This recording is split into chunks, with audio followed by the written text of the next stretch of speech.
My husband Ken ran in the first Great North Run in 1981, wearing entry number 4783. I knew him as a footballer, rugby player and cricketer, not as a runner, but there was never any doubt that he would finish the course, no matter what the challenges were, either before or on the day. In contrast, I was the couch potato who occasionally served up a bowl of pasta on his return home.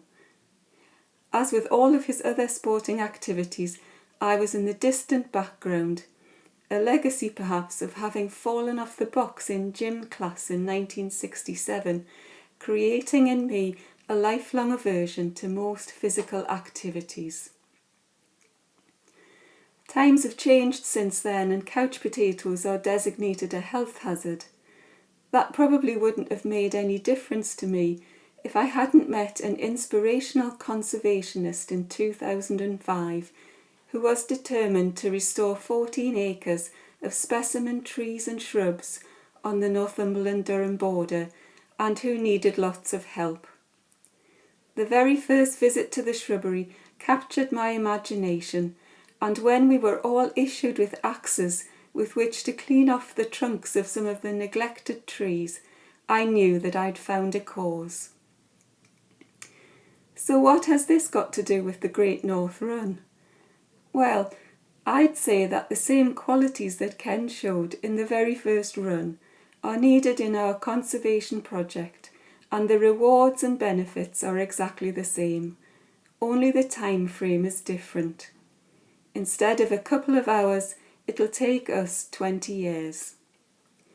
When we first went into the shrubbery, it was totally overgrown, and we worked to a plan to clear some open spaces and allow the trees room to breathe.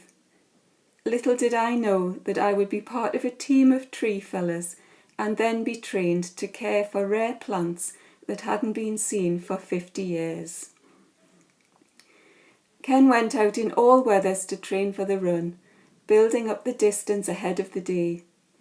We've been in every conceivable type of weather in the shrubbery, but that never matters. Sunburn or frostbite, we'll work through it all. In deepest winter, we'll see the tracks of deer through the park, and in summer we have the birds for company. When Ken came home from that first Great North Run, he had pushed himself to the limit. He was tired and sore, but so proud of himself, and so full of the experience itself. And that's just how I feel after a day in the shrubbery. Tired, sore and proud. I wonder if I should get a medal too.